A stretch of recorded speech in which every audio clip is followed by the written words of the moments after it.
स्वः तस्य वितुर्वरेण्यं भर्गो देवस्य धीमहि धियो यो नः प्रचोदयात्। ॐ शान्ति शान्ति शान्ति। अपने ईष्ट अपने गुरु का ध्यान करेंगे, आंखें बंदी रखेंगे।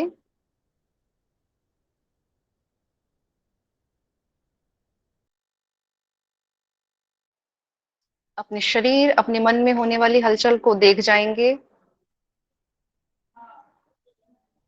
अपने पैरों, काफ मसल्स, घुटने, thighs, stomach, back, chest, upper back, shoulder, hands को देखते हुए, गर्दन को देखते हुए, पूरा चेहरा, पूरा सिर देखते हुए, तनाव रहित करते हुए स्वयं को धीरे धीरे वापस आ जाएंगे और धीरे से आंखें खोलेंगे।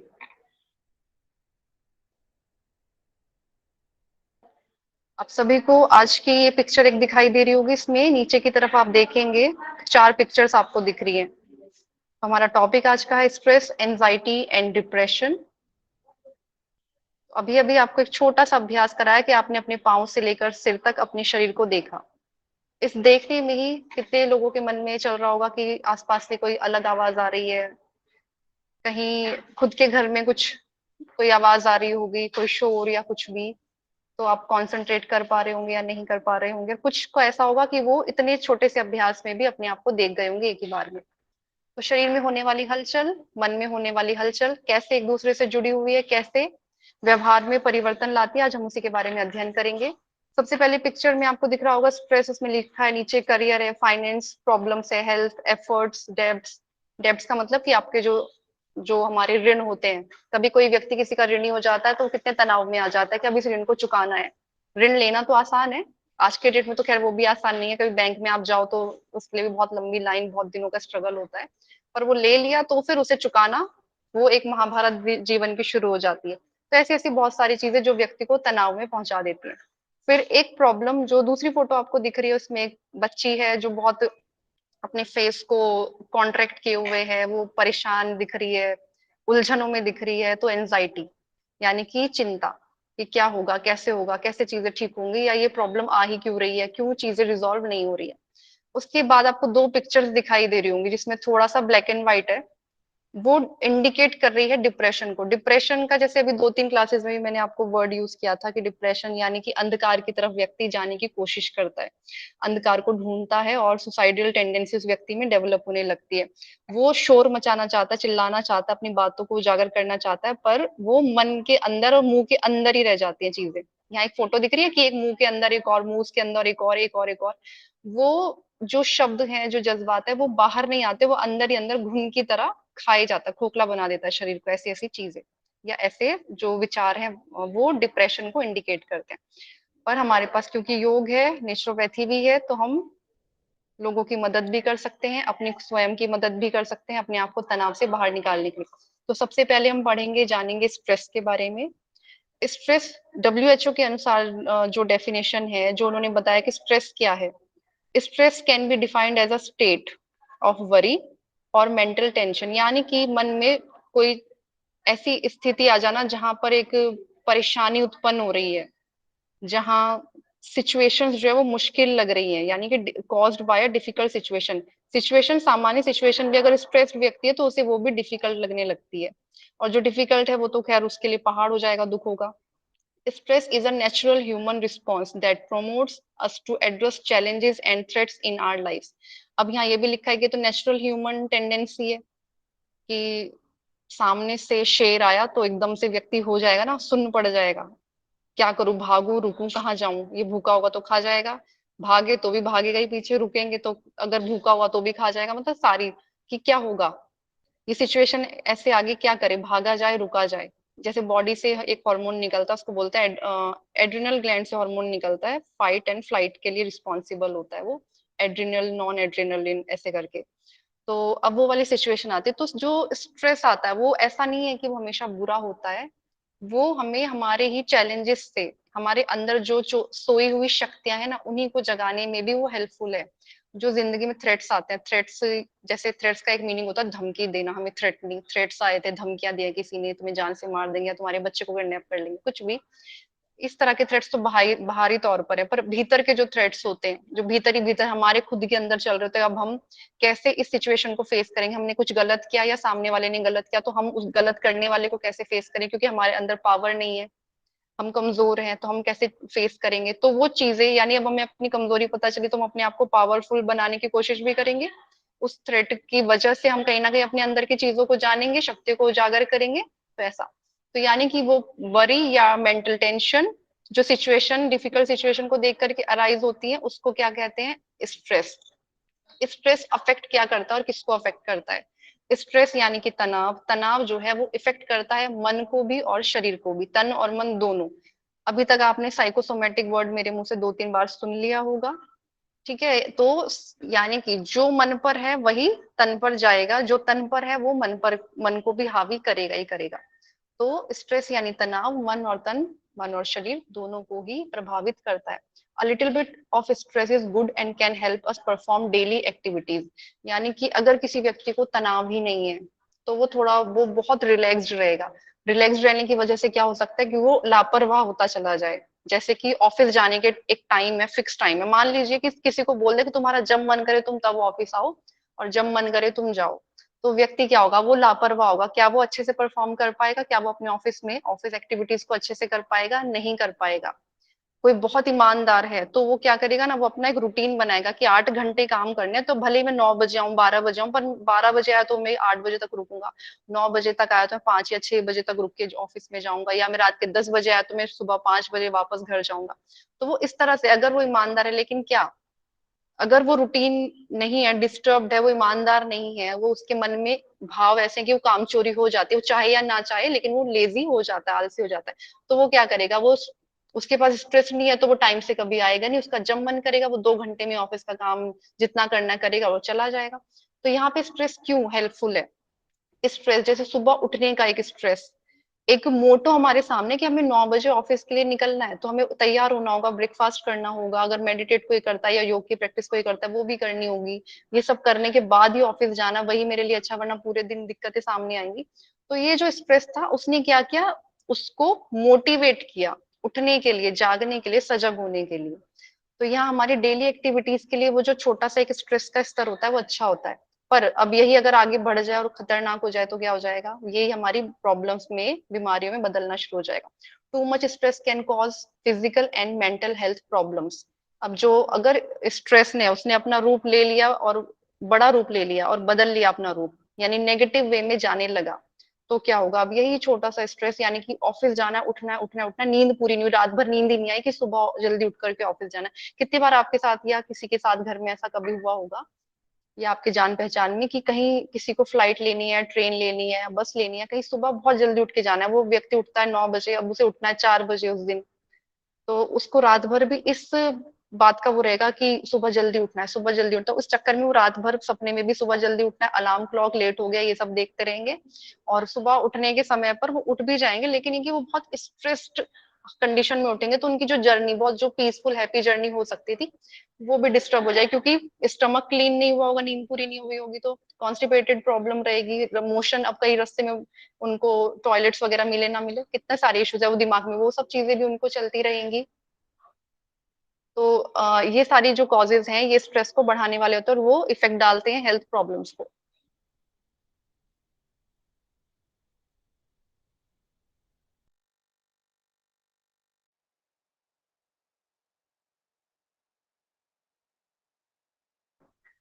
ठीक है, इसमें अब फिर आगे चलते हैं। अब स्ट्रेस आया है, अगर कोई सामान्य व्यक्ति है तो वो जानता है कि स्ट्रेस के साथ हमें कॉप अप कैसे करना है, और ये चीजें बच्चों को बचपन से ही सिखाई जाती है।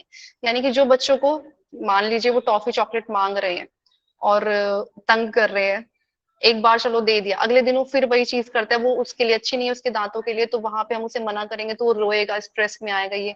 तो एक बार रोका गया तो उसने भी सीख लिया कि ठीक है ये कुछ चीज गलत होगी इसलिए मिल नहीं रही, थोड़ी देर रोएगा पर वो दूसरे खेल में लग जाएगा।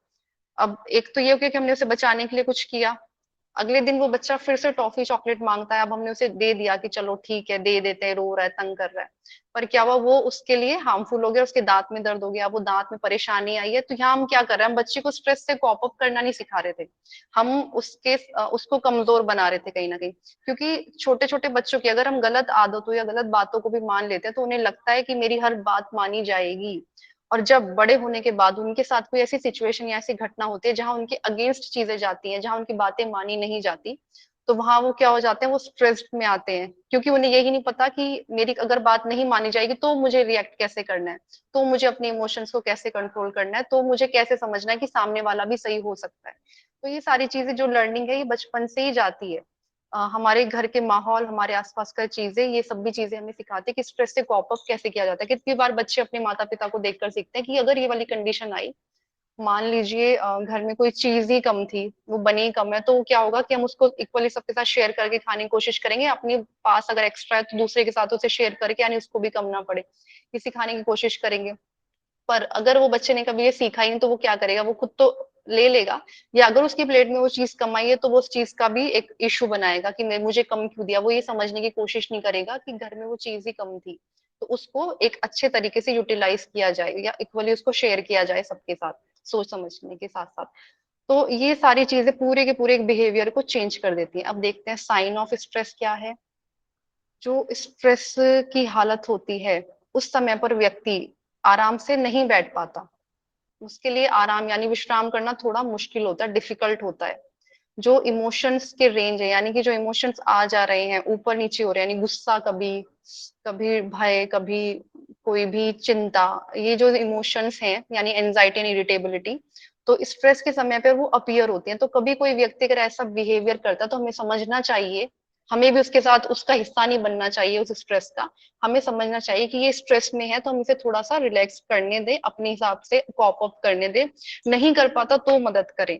और अगर मदद करने जाकर वो इरिटेट होता है तो वहां पर भी हमें समझना चाहिए कि बहुत इरिटेट हो रहा है, तो हमें शांत रहना चाहिए उस समय पर। बोलते हैं ना कि एक चुप्पी 100 को हराती है, तो वो वाली चीजें यहाँ पे मतलब सिद्ध होती है कि हाँ ये चीजें समझ आती है। अब स्ट्रेस का क्या है कि we may find it difficult to concentrate. जब व्यक्ति स्ट्रेस में होता है, जैसे बिल्कुल एकदम से आप क्लासरूम में गए, एकदम से आपको क्वेश्चन पेपर मिल जाए, तो वो क्वेश्चन पेपर आपको सब कुछ आता है, आपको पता है सब कुछ है, लेकिन जब पहली बार आपने देखा आपके हाथ पैर कांप गए, स्ट्रेस हो गया कि एकदम से एग्जाम कैसे अनाउंस हुआ, या आपको डेट याद नहीं थी और एकदम से एग्जाम, हालांकि आपको आता सब कुछ 100% आप कर सकते हो, फिर भी क्या होगा, स्ट्रेस में चले जाएंगे। तो उस समय पर यानी कि वो 2-3 मिनट जब तक आप उस पेपर को पकड़ेंगे और पढ़ेंगे नहीं, आगे तक रिलैक्स होकर देखेंगे नहीं, तब तक क्या होगा, उस पर आप कॉन्सेंट्रेट नहीं कर पाएंगे, एकाग्रता नहीं बन पाएगी। फिर 2-4 मिनट के बाद, 5 मिनट के बाद जब वो स्ट्रेस रिलीज होगा, फिर जब आप उस पेपर को देखोगे, फिर आपको रियलाइज होगा कि आप कॉप अप करोगे, यानी रियलाइज हो गया कि इस स्ट्रेस, ये तो छोटी सी बात है, ये तो आराम से हो जाएगा पेपर, इसमें कुछ नहीं है। तो ये कॉप अप करना, यानी कि लेकिन उस समय पर क्या था, वो 2-3 मिनट के समय पर क्या हुआ, डिफिकल्टी हुआ कॉन्सेंट्रेट करना। जैसे 10th का बोर्ड का एग्जाम का भी पहली बार हाथ में आया होगा तो आपको शायद ऐसा लगा होगा, मुझे लगा था इसलिए बता रही हूँ, पर जब बाद में आगे पेपर देखा फिर लगा ये तो ईजी है, ये तो फालतू में डर रहे थे इससे। तो फिर है वी में एक्सपीरियंस हेडेक्स और other body pain, upset stomach, trouble sleeping. जहां पे कोई भी बॉडी में प्रॉब्लम आती है ना, वहां स्टमक तो सबसे पहले डिस्टर्ब होता है। स्टमक डिस्टर्ब होगा, सिर भारी, यानी आंत भारी तो माथ भारी, यानी आंतों में दिक्कतें आएंगी तो माथा तो अपने आप भारी होना शुरू हो जाएगा। फिर उसके साथ जब ये दो प्रॉब्लम्स होंगी तो बाकी चीजें तो वैसे डिस्टर्ब होंगी, बॉडी पेन जो नहीं था वो भी लगने लगेगा, कमर में दर्द, घुटने में दर्द, एड़ी में दर्द, ये सब चीजें सामने आनी शुरू हो जाती है। Loss, lose or appetite, appetite यानी कि भूख, और इसका लॉस का मतलब कि भूख अब जो है वो कम हो जाती है स्ट्रेस के समय। या तो लोग बिल्कुल खाना बंद कर देते हैं, मेरे जैसे लोग, और कुछ ऐसे भी लोग होते हैं जो स्ट्रेस में बहुत एक्स्ट्रा खाते हैं, बहुत चॉकलेट्स खाते हैं, बहुत बहुत, मतलब उन्हें लगता है कि वो खाएंगे तो उनका स्ट्रेस दूर होगा, उन्हें ऐसा लगता है। फिर chronic stress can worsen pre existing health problems and में increase our use of alcohol, tobacco and other substance. अब यहाँ ये जो 3 शब्द आपने पढ़े, alcohol, tobacco and other substance, other substance में ड्रग्स भी आ सकता है, कुछ और चीजें भी आ सकती है, चॉकलेट जैसी और चीजें भी आ सकते हैं जो शरीर को बीमार ही करेंगे। मैं चॉकलेट्स की बुराई नहीं करूँ, 1 चॉकलेट 2 चॉकलेट चलो ठीक है, पर जब वो होता है ना कि लोग हफ वक्त बैग में जैसी लगा मुंह में डाला जाए, वो कितना बुरा हाल कर देगी, शुगर लेवल की तो बिल्कुल धच्चियां उड़ जाएंगी इस टाइम पे, ऐसे कि वो बढ़ते बढ़ते 400 तक ना कहीं चला जाए, लोग बिल्कुल अपने आप को भूल जाते हैं कि क्या कर रहे हैं, खाते जा रहे हैं, खाते जा रहे हैं। तो जब स्ट्रेस नॉर्मल था, शरीर तक थोड़ा बहुत सीमित था। जैसे स्ट्रेस दूर हुआ, ये सारी चीज़ें भी डिसअपीयर होने लगेंगी। पर जब ये स्ट्रेस का लेवल बढ़ता जाता है, स्तर बढ़ता जाता है, ये क्रॉनिक हो जाता है। क्रॉनिक यानी कि पुराना हो जाता है, वो व्यक्ति को आदत में आ गया है स्ट्रेस में रहना। अब उसे कोई खुशखबर भी सुनाओ तो वो मुँह लटका के ही बैठा होता है। उसे लगता है कि कोई फ़ायदा नहीं है इस खुशखबरी का भी, कोई फ़ायदा नहीं है इस एंटरटेनमेंट का भी। वो उस समय भी स्ट्रेस में मुँह लटका के बैठा रहता है, उनका मुँह भी लटक जाता है। उनके जो चिक्स है ना, ये भी दिखाते हैं कि लटके हुए हैं, पूरा चेहरा से लटका हुआ। हँसेंगे भी तो लगेगा नहीं कि हँस रहे हैं या मुस्कुरा रहे हैं, वो दुखी नज़र आते हैं। तो ऐसी कंडीशन में वो व्यक्ति कहाँ ढूँढता है सहारे? टोबैको में, अल्कोहल में और ड्रग्स जैसी चीज़ों में। और यहाँ पर क्या होता है, व्यक्ति को थोड़ी देर के लिए भ्रम हो जाता है। उसके ब्रेन में कुछ वाइब्रेशंस या कुछ भ्रम उसको उत्पन्न करता है कि वो उसका जो स्ट्रेस है वो कम हो रहा है। पर उसे ये नहीं पता है कि ये रियलिटी नहीं है और वो रियलिटी से बहुत दूर जा रहा है। इसीलिए उसी प्लेजर को पाने के लिए वो बार बार इन चीजों की तरफ जाता है और एडिक्टिव हो जाता है एक दिन। और फिर एडिक्शन तो फिर कितना आगे तक लेके जाती है व्यक्ति को। Stressful situation can also cause और exacerbate mental health condition, most commonly anxiety, depression, which require access to health care। एक छोटा सा स्ट्रेस, ठीक है, क्रॉनिक स्ट्रेस बना और यही स्ट्रेस आगे जाकर के जब बिहेवियर में शामिल हो गया और शामिल होने के बाद ये अपने विकराल रूप में दूसरे और नई साइकोलॉजिकल प्रॉब्लम्स को पैदा करता है, जो कहलाती है एंजाइटी एंड डिप्रेशन, यानी कि तनाव और अवसाद। चिंता एंजाइटी को बोलते हैं, तनाव और अवसाद बोलते हैं डिप्रेशन को। और बाकी फिर इसका खेल शुरू हो जाता है, साइकोलॉजिकल प्रॉब्लम्स, डिसऑर्डर्स, ये सारा कुछ। When we suffer from mental health condition, it may be because our symptoms of stress have become persistent and have started affecting our daily functioning including at work और school.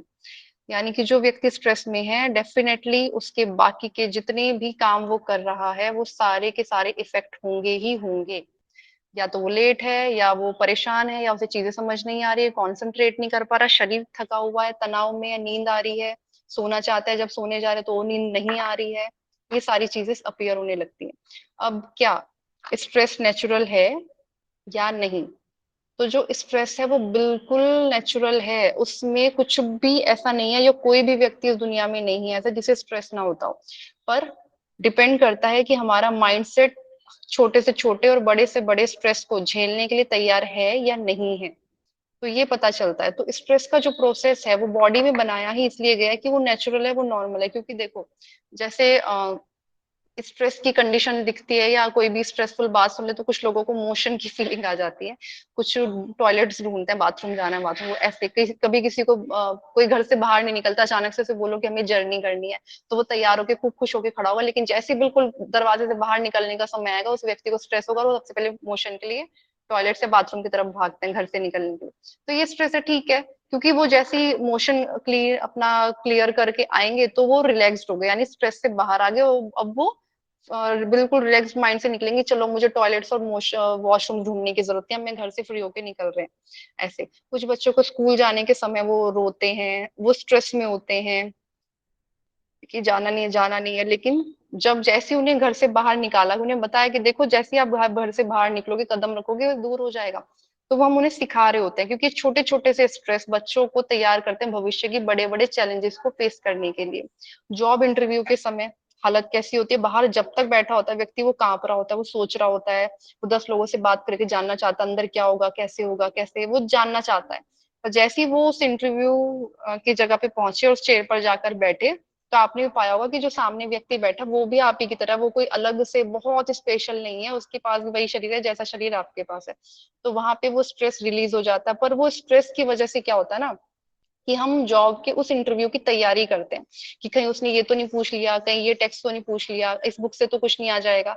तो उस stress की वजह से वो व्यक्ति क्या करता है, अपने नॉलेज के एरिया को वास्ट करता है, बढ़ाता है। तो वो नॉलेज का एरिया जब वास्ट करेंगे, बढ़ाएंगे, तो उसकी वजह से क्या होगा, वो तैयार हो जाएंगे। जैसे ही वो तैयार होंगे, यानी कि अब वो जिस फील्ड में भी उतरेंगे वो अच्छा काम करेंगे। फिर unrealistic workloads and insecure job, job जहां से लगे डर लगता रहे कि कभी भी निकाल दिया जाएगा, तो वहां हमेशा तनाव बना रहेगा उस काम के साथ, और उस काम में परफेक्शन आएगी नहीं। जिस काम के साथ तनाव जुड़ा हुआ है वो कैसे होगा perfect?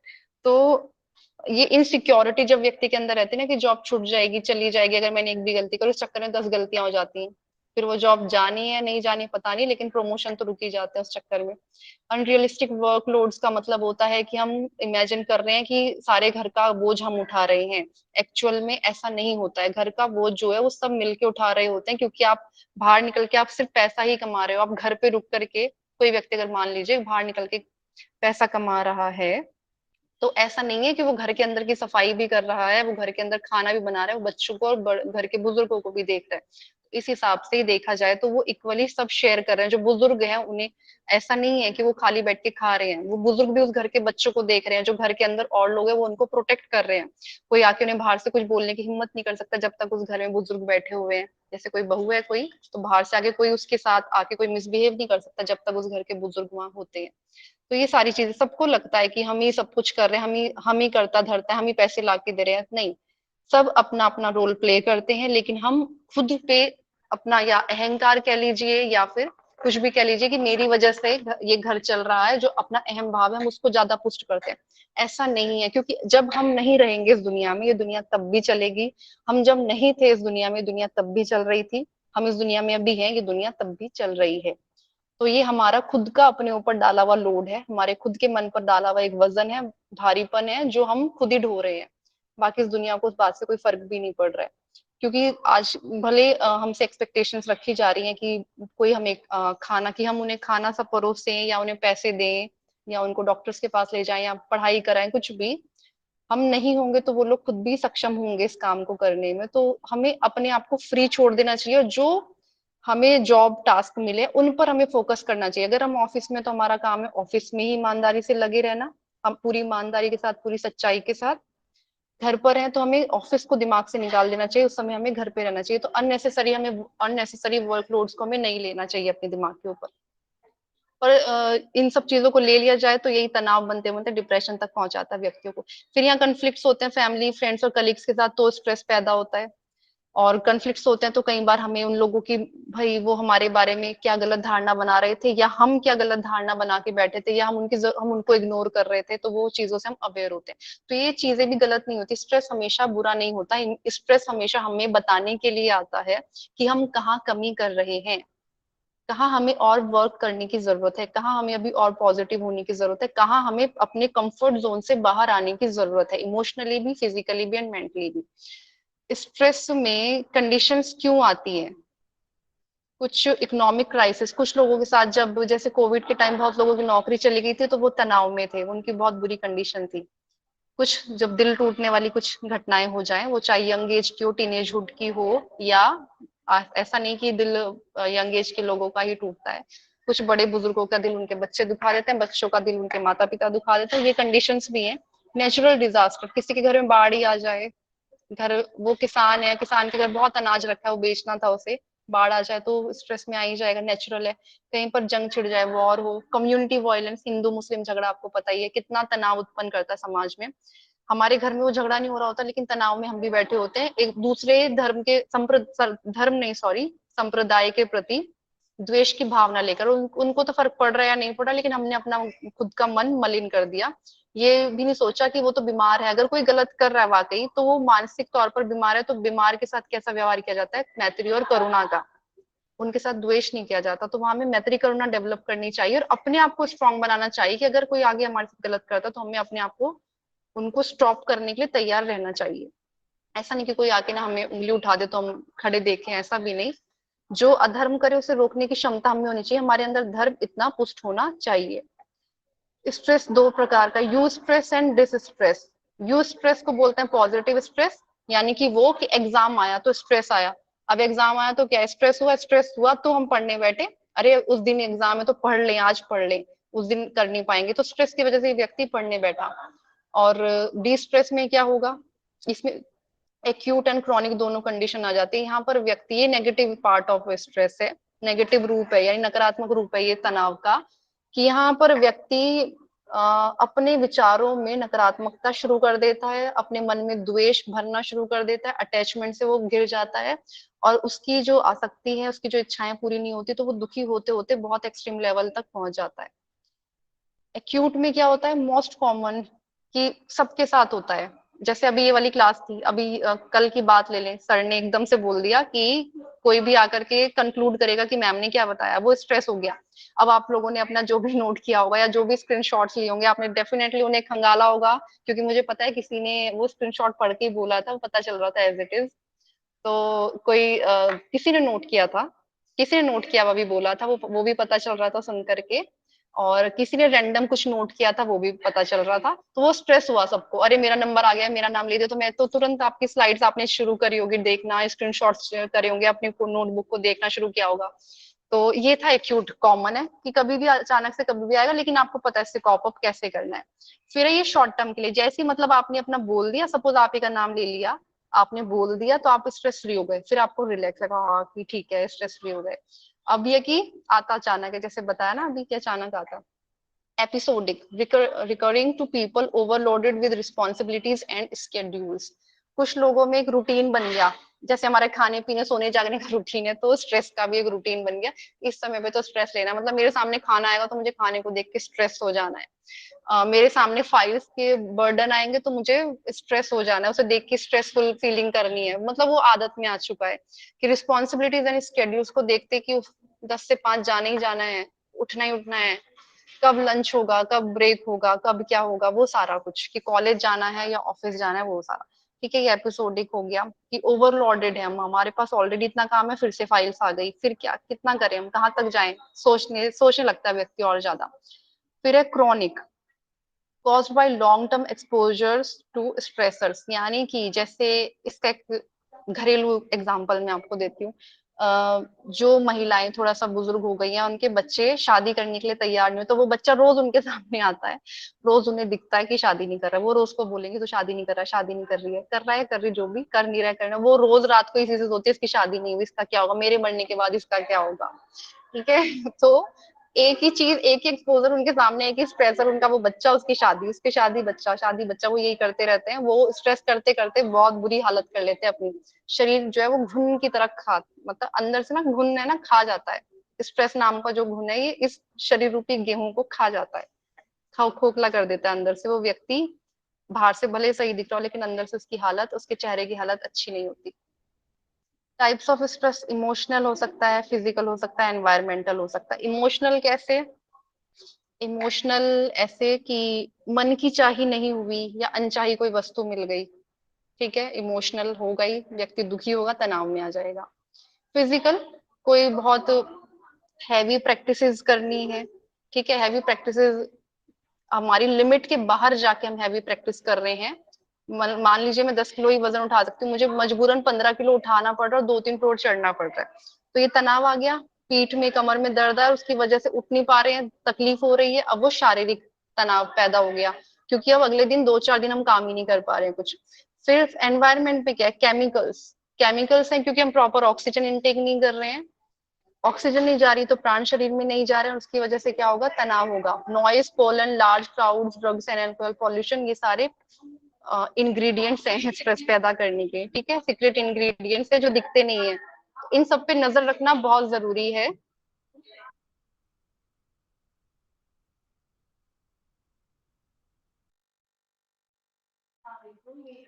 Types of stress, positive, tolerable, toxic. Positive क्या करेगा? हार्ट रेट को थोड़ा सा बढ़ाएगा, थोड़ा सा शरीर में हलचल पैदा करेगा, घबराहट हल्की सी, और फिर उसके बाद स्ट्रेस हार्मोन को रिलीज करेगा, फिर वो हार्मोन हमें बताएगा कि हमें भागना है या रुक के हमें फाइट करनी है, ठीक है। तो ये अच्छा है, यानी कि जैसे एग्जांपल है स्पेलिंग टेस्ट, एक बच्चे को बोले स्पेलिंग सुनाओ, एकदम से रैंडम खड़ा किया स्पेलिंग सुनाओ, जैसे कल आपने से किसी को बोल दिया था इसको ब्रीफ समराइज करिए, जो लेक्चर है उसको समराइज करिए, ठीक है। अब ये हो गया। नेक्स्ट फिर है टॉलरेबल। टॉलरेबल थोड़ा सीरियस कंडीशन है, टेम्पररी है, टेम्पररी स्ट्रेस रिस्पॉन्स है, buffered by supportive relationship, example death of a pet, या कोई भी लव्ड वन। आजकल जैसे छोटे बच्चों में देखा जा रहा है, जो पेट्स रखते हैं उनके पेट्स चले जाते हैं, तो थोड़े टाइम के लिए वो थोड़ा, उन्हें अच्छा नहीं लगता, वो बहुत दुखी हो जाते हैं। यहाँ सपोर्टिव रिलेशनशिप इसलिए बोला है कि जो वो पेट है वो एक सपोर्टिव, बाहर मतलब पेरेंट्स जो है उनकी मेन रिलेशनशिप है, बाद में छोटे छोटे चीजों को हम लाके उन्हें फिश दे रहे हैं, डॉग कैट दे रहे हैं, तो ये सपोर्टिव रिलेशनशिप्स हो गई। तो उसमें से उनसे दूर हो जाना तो एक दुख बन जाता, तनाव का कारण, लेकिन ये छोटा है, क्योंकि दूसरा पेट लाके देंगे वो बच्चा फिर खुश हो जाएगा थोड़े टाइम के बाद। टॉक्सिक, अब वो बच्चा मान लीजिए उस पेट की याद में वो खोए जा रहा है, उसको नया पेट लाया, उसने एक्सेप्ट नहीं किया, वो उस पेट के बारे में सोचता रहता है, करते करते महीनों होते जा रहे हैं, वो उससे बाहर ही नहीं निकल पा रहा है, तो वो क्या बन जाएगा, prolonged activation of stress response system in the absence of protective relationships, example abuse. इस टॉक्सिक का इसका एग्जाम्पल मैं एक और भी दूंगी। तो वो बच्चा बाहर नहीं निकल पा रहा है, निकल ही नहीं पा रहा है, उसको दूसरे पेट्स ला के दे तो भी कॉप अप कर पा रहा है, तो उसकी हालत क्या हो जाती है, टॉक्सिक बन जाता है, वो जहर बन जाता है, वो स्ट्रेस, उसके तनाव। अब यहाँ पे एक वर्ड लिखा है अब्यूज। एक अब्यूज का मीनिंग होता है फिजिकली भी अब्यूज किया गया, कि किसी ने किसी के ऊपर हाथ उठाया या मारपीट करी जाती है, या फिर एक फिजिकल अब्यूज में छोटे बच्चे या बच्चियां जिनके साथ फिजिकली जो अनटच वाला आपने भी सुना होगा ना, बैड टच, बैड टच की जो घटनाएं उनके साथ है, और जो घटनाएं और वियर्ड फॉर्म में बच्चों के साथ हुई हैं, वो चीजों को वो याद रख रख के अपने अंदर, मतलब नहीं निकाल पाते छोटा बच्चा, तो वो बड़ा होने के बाद भी उसकी रिलेशनशिप डिस्टर्ब होती है उससे। तो ये एग्जाम्पल है कि वो स्ट्रेस का कारण हमेशा बना रहता है उसके जीवन में, जब तक कि उसको क्योर ना किया जाए, कोई काउंसलिंग या कोई भी तरह से उसको बाहर ना निकाला जाए, और उसको बताया ना जाए कि इसमें आपकी गलती नहीं थी, क्योंकि बच्चा उसके लिए अपने आप को रिस्पॉन्सिबल समझ रहा होता, तो वहां बताना कि गलती आपकी नहीं थी, गलती तो जिसका जो जिसने अपना अधर्म करा वो उसकी गलती थी, आप ठीक है, आपका एक कर्म था, कट गया, अब भूल जाओ या ऊपर उठो। 4 टाइप्स ऑफ स्ट्रेस है, हाउ टू मैनेज देम, अब ये भी है। देखो, chemical, physical, psycho social and emotional. Chemical में क्या है, smoking, excess alcohol, junk food, environmental chemicals, pollution, fragrance, pesticides etcetera.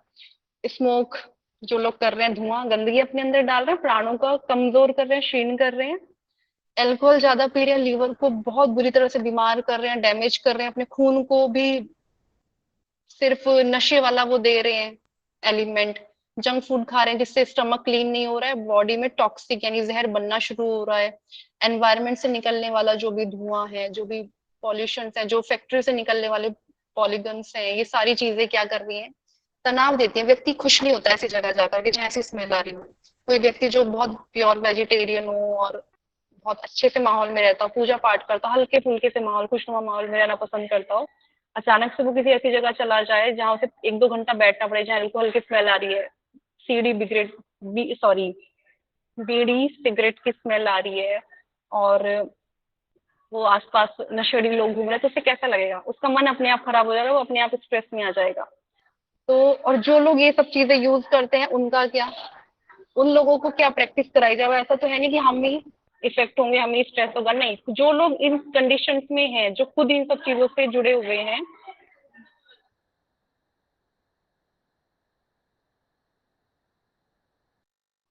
जो व्यक्ति ऑलरेडी इन कंडीशंस में है, वहां क्या करेंगे, हम वहां पे किस तरह की से मदद करने की कोशिश करेंगे, डिटॉक्स करवाएंगे, उनको कोशिश करेंगे कि वो डिटॉक्स करें। डिटॉक्स सपोर्टिंग फूड्स में टर्मरिक है, ब्रूजल स्प्राउट्स, वोएला मिल्क है, लाइम वाटर है, हाई फाइबर फूड है, और सोनाज एंड स्वेटिंग। सोनाज एंड स्वेटिंग में हम स्टीम बाथ की बात आगे कर अभी करेंगे, वहां देख लेंगे। फिजिकल स्ट्रेस क्या होता है, ओवर एक्सर्शन, यानी कि आपकी क्षमता है 2 घंटे काम करने के, आप 4 घंटे लगे हो, 5 घंटे लगे हो, क्यों, जितनी क्षमता है उतना करो, रेस्ट करो, फिर अगली बार दोबारा उठ के करो। हम रेस्ट को इग्नोर कर रहे हैं ना, तो ओवर एक्सर्शन होगा ही। पुअर पोस्चर, झुक के बैठ रहे हैं, गलत तरह से बैठ रहे हैं, वो आगे स्ट्रेस का कारण बनेगा बनेगा। इंजरी, कोई चोट लग जाए, घर पे बैठा कोई व्यक्ति जो प्लेयर था, वो खेल कूद रहा था, अचानक से चोट लगी तो कितने महीनों के लिए बैठ गया, तो उसके लिए स्ट्रेस बन गया। न्यूट्रिशनल डेफिशिएंसी, कैल्शियम की कमी हो जाए तो हड्डियां कमजोर, हड्डियां कमजोर तो तनाव, थकान हड्डियों में दिखाई देगी, कमर में थकान नजर आएगी। डिहाइड्रेशन, पानी की कमी होना, यानी चित भ्रम होना, जैसे रेगिस्तान में वो जो दिखता है ना पानी, थोड़ा और आगे चलो तो पानी पानी पानी का भ्रम एक होता है, जो मृग तृष्णा जिसको बोलता है, वैसा कुछ। तो अब यहाँ पे क्या करना है, इसका अपोजिट, यानी कि ओवर एक्सर्शन है, रेस्ट करो। पुअर पोस्चर है, पोस्चर ठीक करो योग के थ्रू। इंजरी हुई है तो रेस्ट करो, अच्छी चीजें पढ़ो, अच्छी चीजें देखो, अपने आप को, अपनी जो प्रैक्टिस आप कर रहे थे उसके लिए आपको टाइम मिल गया, उसमें उसकी थ्योरी पढ़ने का, सोचने के तरीके को बदलो। न्यूट्रिशन डेफिशिएंसी है तो अच्छे से खाना खाओ, उन चीजों को ढूंढो और अपने आप को ठीक करो। डिहाइड्रेटेड है तो पानी खूब पियो। मतलब अब हमें स्ट्रेस के जो कारण बन रहा है स्ट्रेस देने का, उसके अपोजिट काम करना है। साइको सोशल में क्या, life stress, deadline, work, relationship with self and others. तो यहाँ क्या लाइफ स्ट्रेस है, लाइफ को पहले तो पंचुअलिटी लानी चाहिए उसके अंदर, हमारा एक लाइफस्टाइल बनाना चाहिए, धीरे धीरे उस पे आना चाहिए। ऐसा नहीं होगा कि हमने लाइफस्टाइल मैनेज मतलब अपना चार्ट बना दिया कि हम टाइम टेबल बना दिया, अब उठेंगे इतने बजे सोएंगे इतने बजे, वो एकदम से नहीं होगा। उसे धीरे धीरे धीरे धीरे लाइफ में लाना। कल 15 मिनट पहले सोएंगे जो भी सोने का टाइम था, फिर एक और 15 मिनट पीछे करेंगे, करते करते हम 9:30 आ जाएंगे, सुबह अपने आप जल्दी आंख खुलेगी। फिर डेडलाइन अगर है तो हम उस काम को पहले से करके रखे ना, हम अपने आप को लेजी क्यों बनाए, हम उसको टाले नहीं। कल करे सो आज करे, आज करे सो अब, वो आदत डाले। फिर रिलेशनशिप्स, हम दूसरे को भी समझें, हम अपने अपने बारे में ना सोचे कि हम ही सही हैं, अगला भी सही हो सकता है, सबके सोचने के तरीके अलग होते हैं, और इस दुनिया में गलत भी कुछ नहीं है, इस दुनिया में सही भी कुछ नहीं है। जो लोग आपस में मिलते हैं वो सारा क्या है कि हम अपने कार्मिक डेब्ट्स एक दूसरे को बस पे ऑफ कर रहे हैं, फिर टाटा बाय बाय करके सबको जाना है। ठीक है, तो इस तरह से भी सोचा जा सकता है। फिर इमोशनल में इनर स्टेट, अगर हम मानसिकता ही हमारी ऐसी है कि हमें नकारात्मक ही रहना है, हमें जवाब ही नकारात्मकता भरे देने हैं, हमें बोलने ही कड़वे शब्द है, तो हमें क्या हमें रिटर्न में क्या मिलेगा, लोग दूर ही जाएंगे हमसे। वो हमारा इनर स्टेट कैसा है, पहले हमें उसे देखना है। इमोशनल रिएक्शंस, कोई हमारे लिए फूल लाया और हम पत्थर फेंक के मारे, वो अगर हम इस तरह से रिएक्ट करेंगे तो फिर कोई हम पे पत्थर मार रहा था तो हमने पत्थर एक्सेप्ट ही नहीं किया, हम शांति से खड़े रहे, तो कितना अच्छा है ना, कि एक्सेप्ट ही नहीं करो गलत चीज को। वो गलत चीज उसने बोली, उसके मुंह से निकली तो उसी की है ना, हमारे पास नहीं, हमें लेनी। अच्छा लगा, उसको ले लिया, एक्सेप्ट कर लिया, आगे बढ़ गए। चिंता, किस बात की चिंता, जब हम कुछ करने वाले, अगर हम कर्ता भाव रखेंगे तो चिंता हमेशा रहेगी। जिस दिन कर्ता भाव छोड़ेंगे उस दिन चिंता भी चली जाएगी। कर्ता भाव यानी कि हम निष्काम कर्म करें ना, ईश्वर को समर्पित करके करें। अगर हम चल भी रहे तो बोले कि आप ही चला रहे हो, बोल रहे हैं तो आप ही बुलवा रहे हो, सुन रहे हो तो।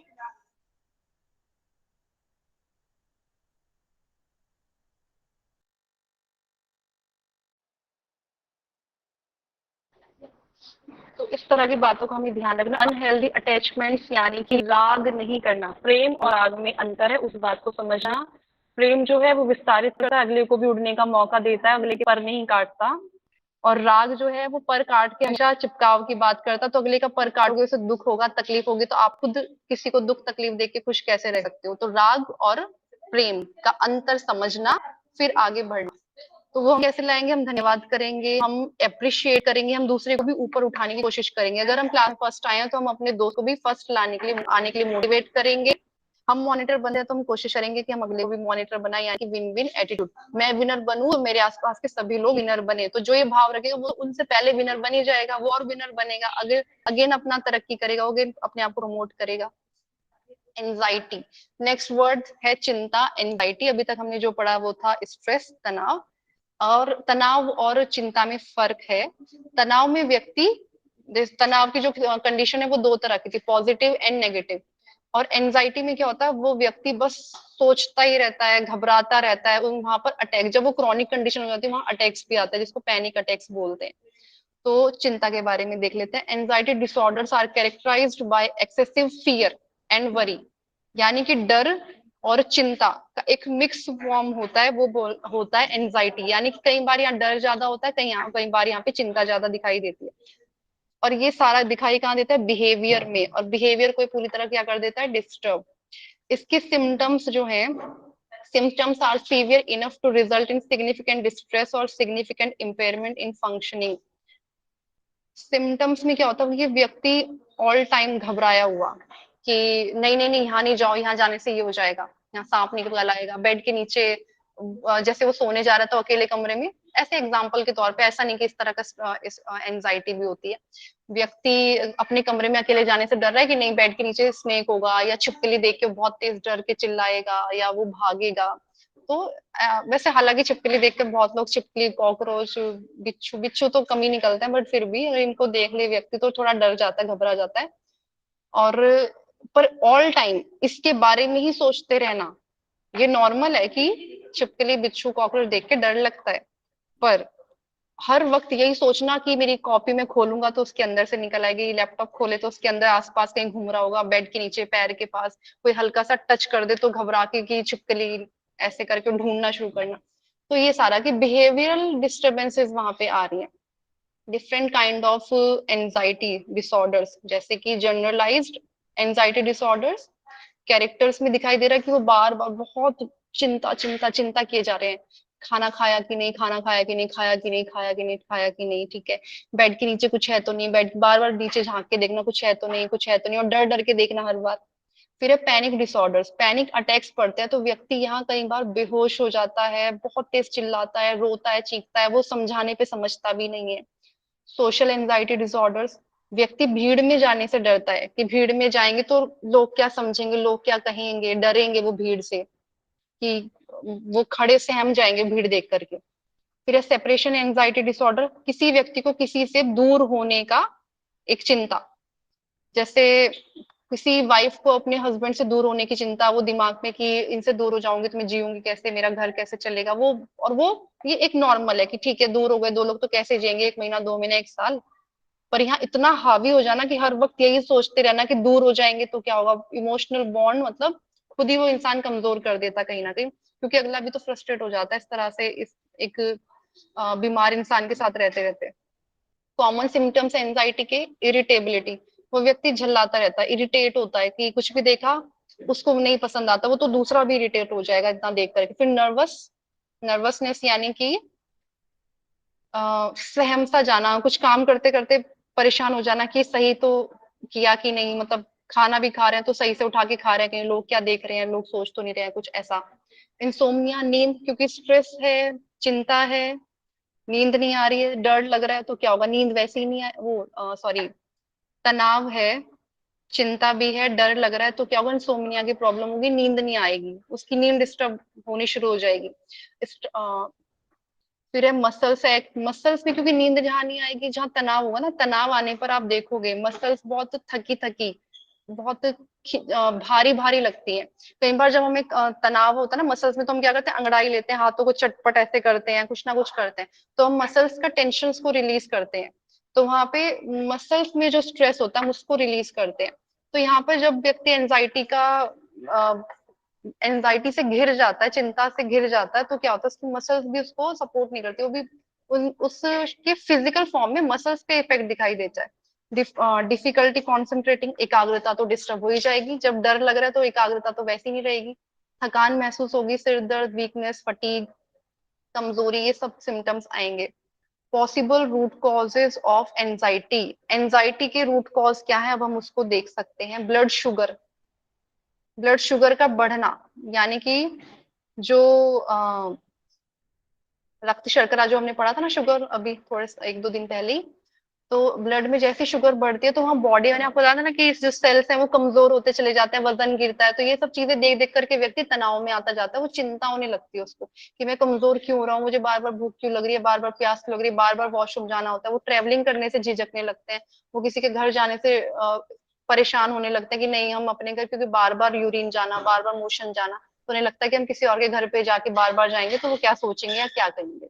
फिर है कैफीन सेंसिटिविटी, कॉफी कॉफी की अच्छी आदत जो डल जाती है ना लोगों में, उनके बहुत सारी चीजों पे फर्क पड़ता है कि नींद जहाँ डिस्टर्ब हुई ना, क्योंकि हमारे नींद के सेल्स को तो कर ही देगी हॉर्मोन्स को डिस्टर्ब, वो डिस्टर्ब हुआ तो क्या होगा आगे, एंजाइटी के फॉर्म में अपीयर हो सकती है। स्लीप डेप्रिवेशन, कभी भी कहीं पर भी काम करते करते थकान हो रही है, नींद आ रही है पर सो नहीं पा रहे हैं, रेस्ट नहीं कर पा रहे हैं, रेस्ट नहीं कर पाने की वजह से क्या होगा, ना तो वो काम प्रॉपर कंसंट्रेशन के साथ होगा, ना वो काम पूरा होगा, कभी अधूरा रह जाएगा, और उसकी वजह से थकान बढ़ती जाएगी, नींद भी डिस्टर्ब होगी, नींद कर भी नहीं पा रहे, काम भी नहीं कर पा रहे हैं, तो क्या होगा, वो तनाव से होते होते चिंता में बदल जाएगा।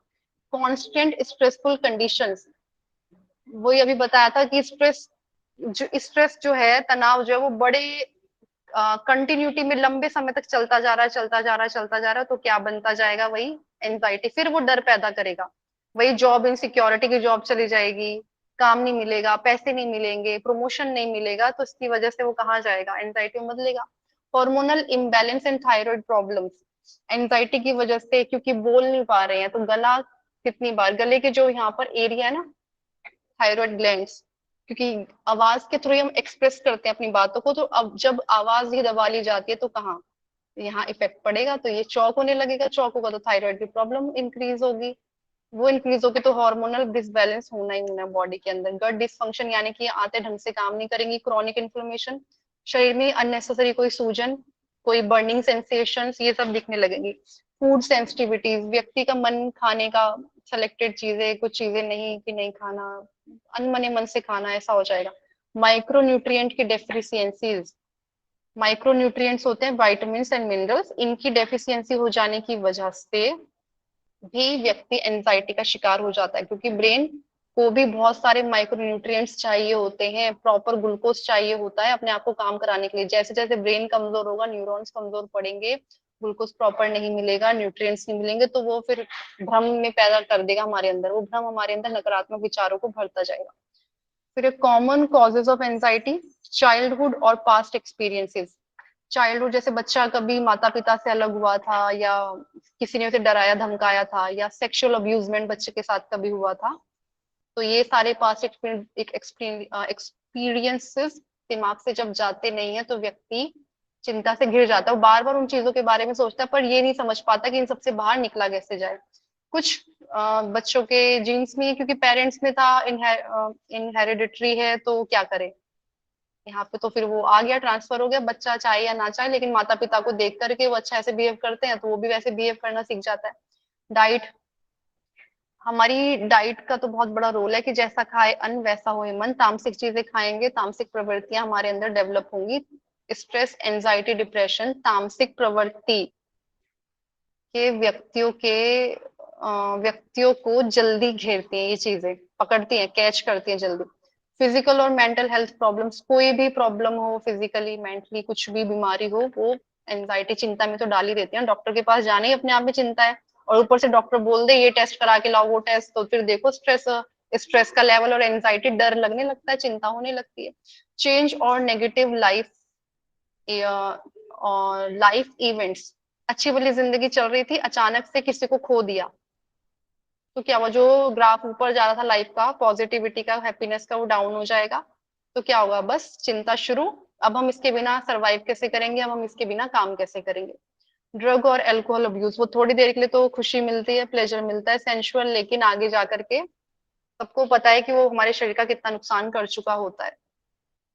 टाइप्स ऑफ एंजाइटी डिसऑर्डर, ये तो खैर अभी बता ही दिया था। स्पेसिफिक फोबियास में एक बताया जा सकता है कि जैसे व्यक्ति को पानी से डर लग रहा है, पानी को देख करके वो घबरा जाता है, वहीं कांपना शुरू कर देता है, वो दूर जाना चाहता है, उसे लगता है कि लोग उसे पानी में ही फेंक देंगे।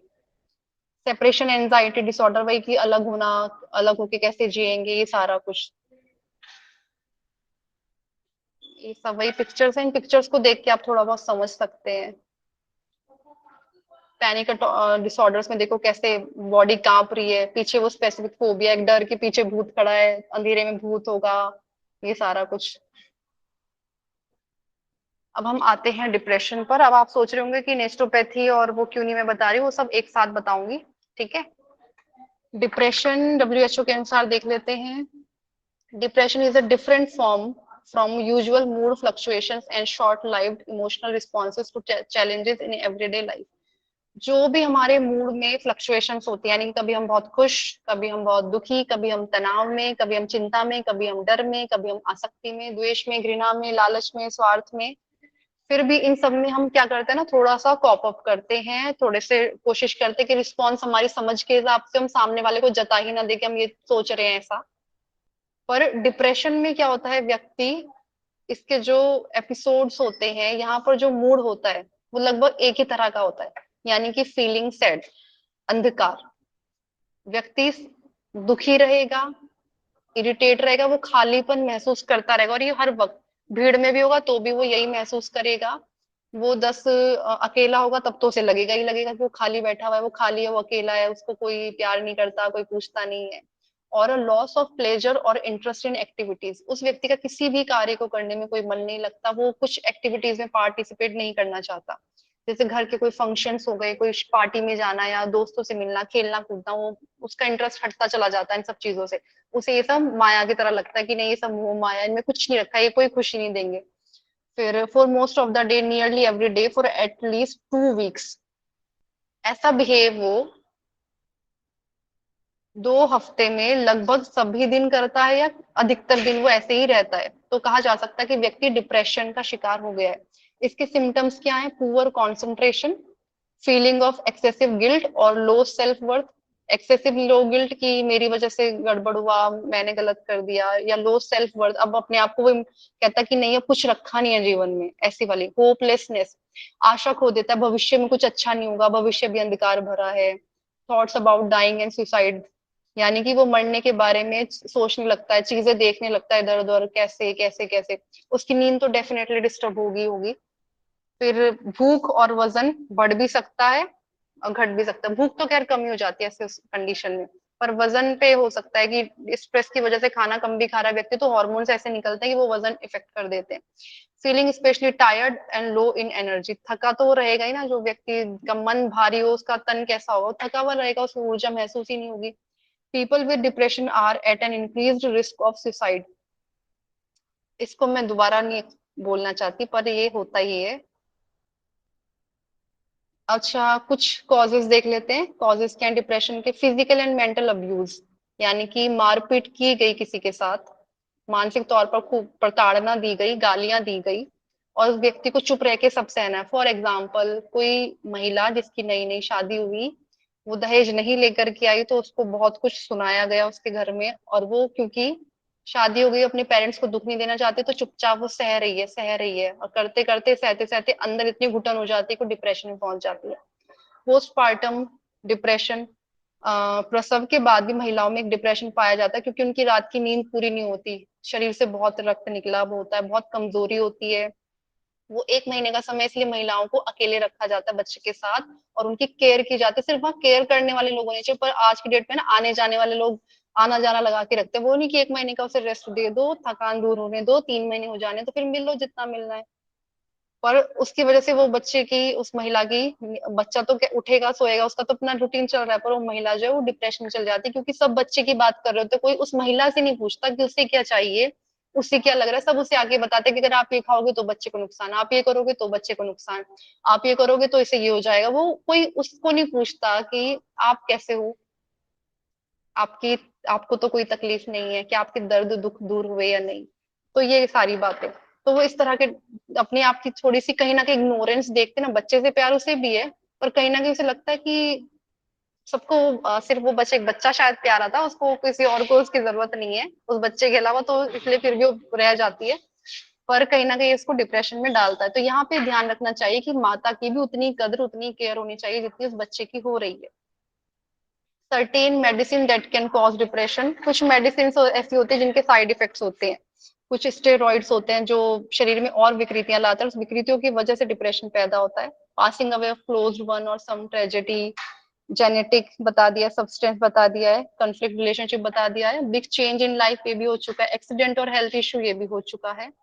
अब common causes of depression, gender and age, ठीक है, बुढ़ापे में भी डिप्रेशन में जाते हैं जो बुजुर्ग लोग, जो देखते हैं ना कि अब उन्हें पूछने वाला कोई नहीं, सारी दुनिया, जब वो जॉब में थे सब पूछते थे, अचानक से वो रिटायर हुए तो अब उन्हें, क्योंकि सब बच्चे लगे हुए हैं जॉब में, सब अपने अपने काम कर रहे हैं, बच्चे स्कूल जा रहे हैं, जो घर में बहू है, बेटा है या बेटी है, दामाद है, वो सब अपनी अपनी जॉब पे जा रहे हैं, तो वो अकेले हैं घर में, उनको उस तरह का डिप्रेशन।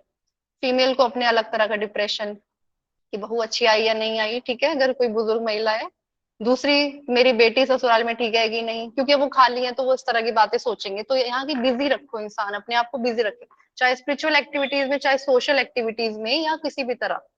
फिर genetic and biological, mental and physical health problem, personality, किसी के ट्रेट्स में ही है, खुश होना ही नहीं चाहते, कितना ही कुछ लाके दे दो, कुछ ही कर लो, खुश होना ही नहीं चाहते, 5 मिनट के लिए खुश होंगे, अगले मोमेंट वो फिर डिप्रेशन में जाए बैठे रहेंगे, वो रोते रहेंगे, दुखी होंगे, तनाव होंगे, हम अकेले हम अकेले हम अकेले, पूरे घर से घिरे बैठे, फिर भी अटेंशन चाहिए, अटेंशन पाने वाली ये जो इच्छा होती है ना हर किसी की, ये अटेंशन पाने वाली इच्छा व्यक्ति को डिप्रेशन में डाल देती है। क्यों अटेंशन चाहिए, क्यों हर कोई आपके आसपास घूमता रहे, उनकी अपनी जिंदगी नहीं है क्या, हमारी जिंदगी है, हमारी रिस्पॉन्सिबिलिटी अपने आप को स्वस्थ रखना, अपने आप को खुश रखना, कोई बाहर से आके हमें स्वस्थ नहीं रखेगा, कोई बाहर से आके हमें खुश नहीं कर सकता, पत्थर, ये पत्थर पे लिखी हुई बात है कि कोई इस दुनिया में हमें खुश नहीं कर सकता, कोई इस दुनिया में हमें दुखी नहीं कर सकता, ये सब मेरे ही मन का खेल है, अगर संभाव आ गया, समता भाव आ गया तो जानोगे आप कि सारा मेरे मन का खेल था, इस दुनिया में किसी की हिम्मत नहीं, किसी के अंदर ताकत नहीं मुझे दुखी करने की और मुझे खुश करने की।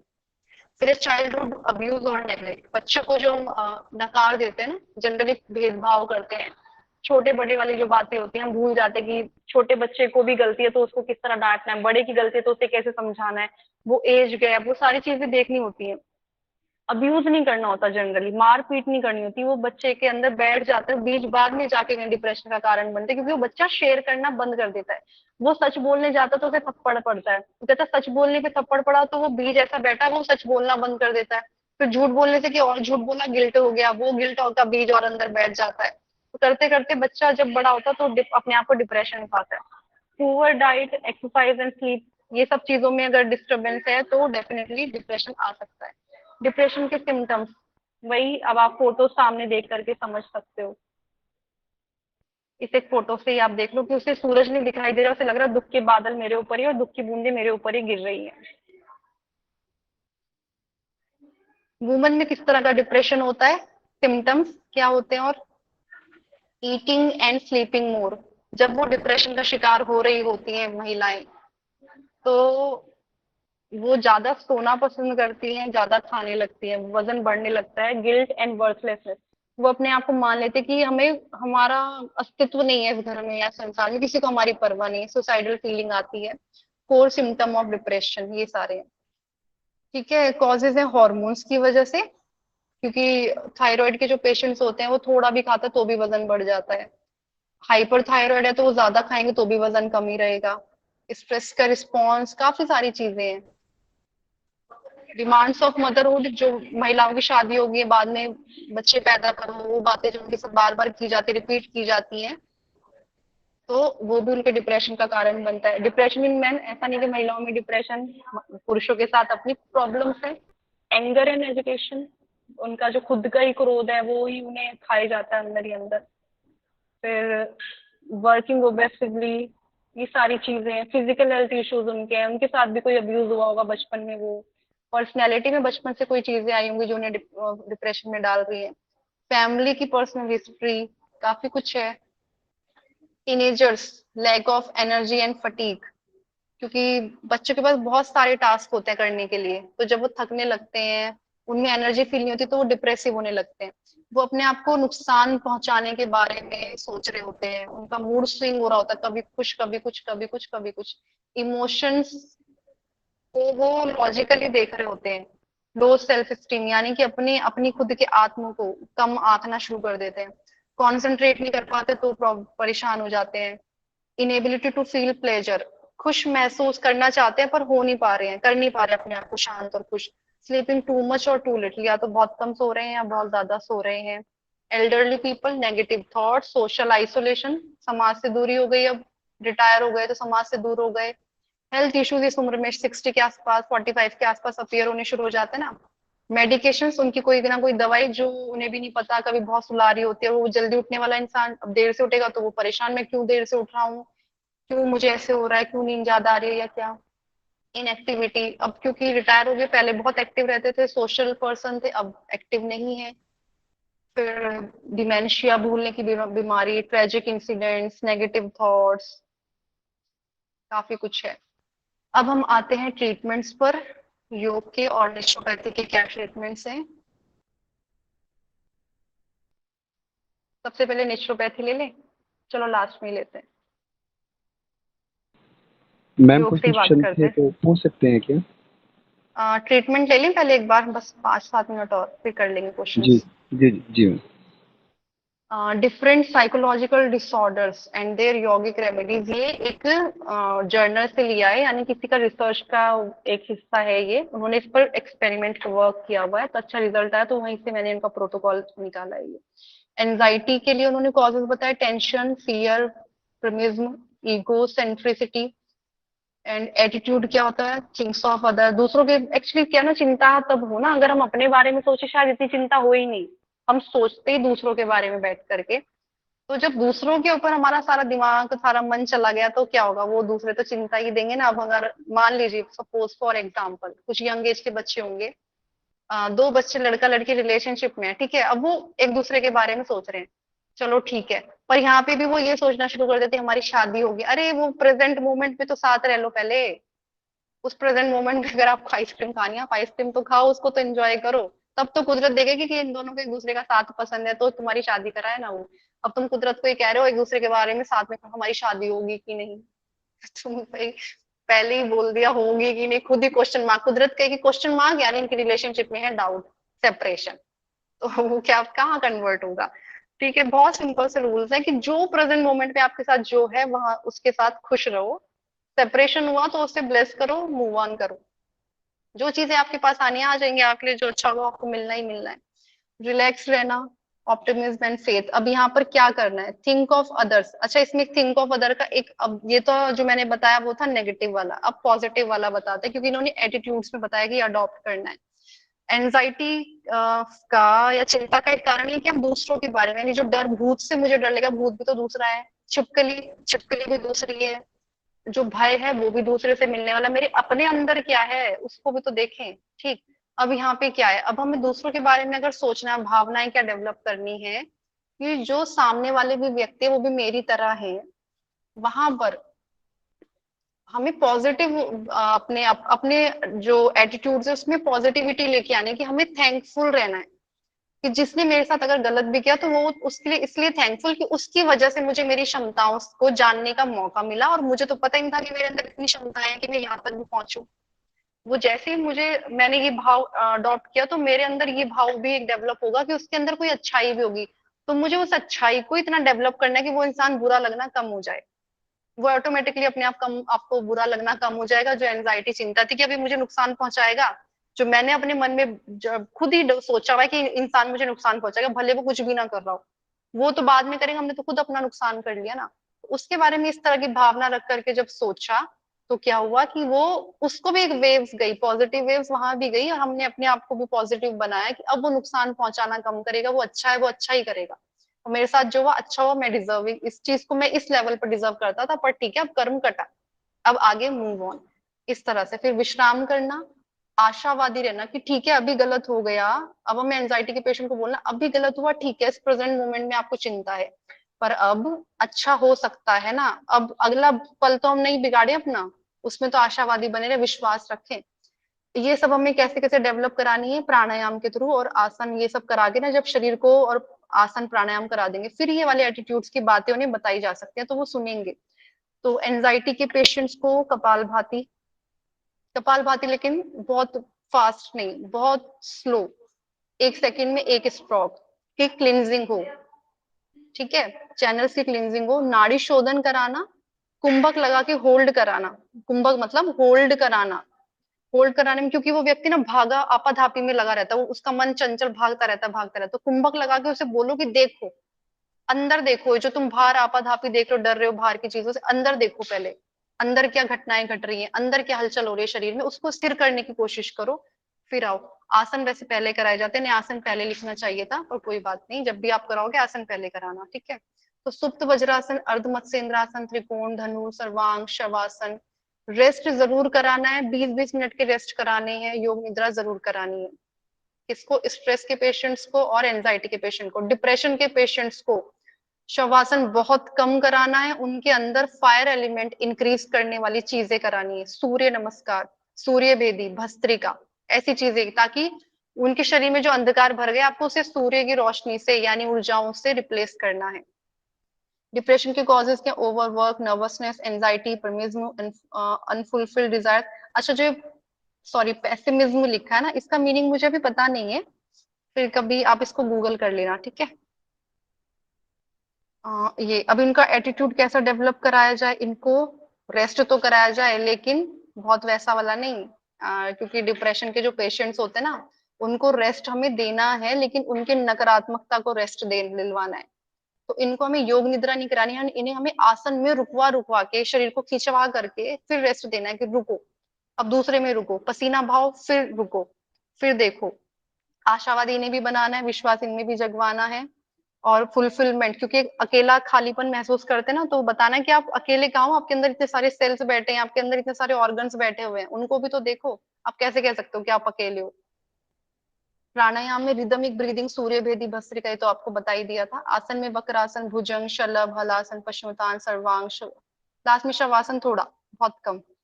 जब ये लगे कि अपने डिप्रेशन से बाहर आ गए, तब कभी बहुत महीनों के बाद फिर एक योग निद्रा जरूर करा देना, उसके पहले नहीं। फिर एंजाइटी एंड डिप्रेशन के लिए एक स्केड्यूल आप ये भी देख सकते हो, कैसे-कैसे प्रैक्टिस कराई जा सकती हैं। ये भी किसी का रिसर्च पेपर था, रिसर्च नहीं, सॉरी, रिसर्च पेपर नहीं, रिसर्च पेपर से लिया है, किसी की रिसर्च उन्होंने इस प्रोटोकॉल के साथ की थी और एक अच्छा रिजल्ट देखा था एंजाइटी एंड डिप्रेशन के ऊपर।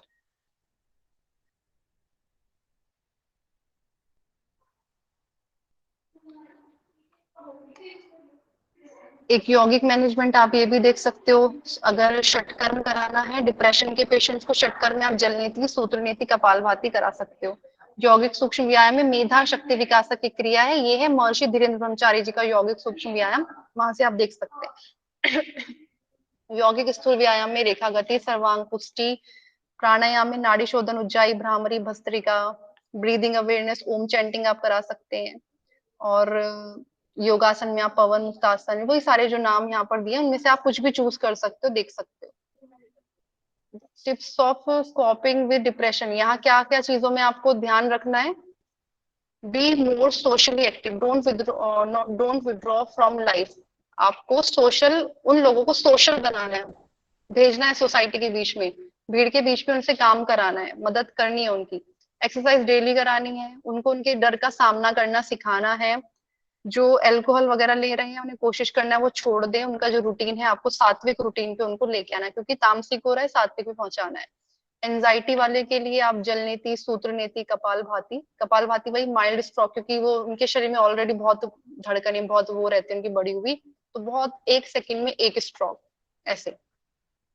सूर्य नमस्कार करा सकते हैं यौगिक सूक्ष्म व्यायाम में। अच्छा, सूर्य नमस्कार उन्हें होल्ड के साथ कराना है, तेजी से नहीं। डिप्रेशन वालों को फास्ट कराया जा सकता है, लास्ट में होल्ड करा करा के कराया जा सकता है, यानी कि एक एक आसन में 1 1 मिनट रुको, फिर इनहेल एक्सेल देखो, फिर अगले पे जाओ, ऐसे इस तरह से होल्ड के, इस तरह से होल्ड करा करा के करा सकते हैं यौगिक सूक्ष्म व्यायाम में। और स्थूल व्यायाम में मेधा शक्ति, स्मरण शक्ति, बुद्धि तथा धृति शक्ति, ये सब कराया जा सकता है, ऊर्ध्व गति करा सकते हैं। प्राणायाम में नाड़ी शोधन, ऊंचाई, शीतली, शीतकाली, भ्रामरी, यहाँ पर जो उनके मन को शांति, यानी कि जो ठंडे तासीर ठंडकता प्रदान करे, शीतलता प्रदान करे, वो वाले प्राणायाम पे ध्यान देना है। तो शीतली और शीतकारी और भ्रामरी कूलिंग है। नाड़ी शोधन क्योंकि नाड़ी भी शुद्धि करेगा। उज्जाई और भ्रामरी सबको करा सकते हैं, किसी भी सीजन में किसी को भी तो करा सकते हैं। तो शीतली, शीतकाली, शीतकारी यहाँ पर मेन है। मेडिटेशन में ब्रेथ अवेयरनेस, ओम चैंटिंग, ओम मेडिटेशन आप करा सकते हो। इन लोगों को आप योग निद्रा करा सकते हो, इनके लिए बहुत हेल्पफुल रहेगी, उनको बहुत सपोर्ट करेगी। इनहेल एक्सेल कंट्रोल करेंगे तो एंजाइटी अपने आप कंट्रोल होने लगेगी। एंजाइटी भी हो गया, स्ट्रेस का देख लेते हैं। सुखासन में भाई जब व्यक्ति स्ट्रेस में होता तो सबसे पहले उसे रेस्ट कराओ, सुखासन में बैठाओ, बैठो पहले शांति से, बिल्कुल पीसफुली बैठो। माजरी आसन करा सकते हो, कैट पोज, देन उतान शिशु आसन, अंजलि मुद्रा, पश्चिमोत्तानासन, जानुशिरासन, बालासन, शवासन, ये सब भी कराए जा सकते हैं। मतलब स्ट्रेस में आपको पहले उन्हें रेस्ट कराना है, उसके बाद आप उन्हें कुछ ही कराओ वही, लेकिन ध्यान रखना हार्ट पेशेंट, डायबिटीज, कमर दर्द, cervical, hernia, operation plus pregnancy, menstruation time, ये 8 9 चीजें जो कॉमन है इनको हमेशा याद रख के फिर चूज करोगे, ये ध्यान रखना है, ठीक है। अब नेचुरोपैथी पर आते हैं, मड बाथ। अभी तक की क्लासेस में आप मड बाथ समझ चुके हैं। पूरी क्या कहते हैं, जो मिट्टी, गीली सी मिट्टी उसमें बिठा दो, नहला दो, मिट्टी से बोलो जब तक सूखे नहीं तब तक बैठे रहो, आराम से देखो शरीर में ठंडकता को। हिप बाथ, कटी स्नान, ये आपको फोटो दिखाई थी, एनिमा के बारे में बता दिया था कि एनल एरिया को यानी बड़ी आंत को क्लीन करना, स्टीम बाथ, भाप स्नान, एक चैम्बर में बिठाना, भाप आएगी अंदर से। इंफ्रारेड सोना यानी कि जो सूर्य स्नान है वो। विब्रो मसाज एक मसाज का फॉर्म है। रिफ्लेक्सोलॉजी मसाज का एक फॉर्म है। Ultrasound and tractions improve blood circulation through out the muscles and tissues. Ultrasounds and जो ट्रैक्शंस हैं ये फिजियोथेरेपी का भी एक हिस्सा है। उसमें अल्ट्रासोनिक, उसमें तो वाइब्रेशंस दी जाती हैं, अल्ट्रासाउंड्स का थोड़ा सा देखना पड़ेगा, ठीक है। तो ये जितनी चीजें, ये जो अल्ट्रासाउंड एंड ट्रैक्शंस वर्ड है ना, ये चीजें मैंने किसी उससे ली हुई, रिसर्च वाले किसी एरिया से उठाया ये सारा का सारा। तो ये किसी का भी रिसर्च पेपर का ही एक हिस्सा है कि उन्होंने इन सब चीजों को लेकर के काम किया हुआ है साइकोलॉजिकल डिसऑर्डर्स पर। तो जो इफेक्ट दिखाई दिया वो अच्छा पॉजिटिव दिखाई दिया था।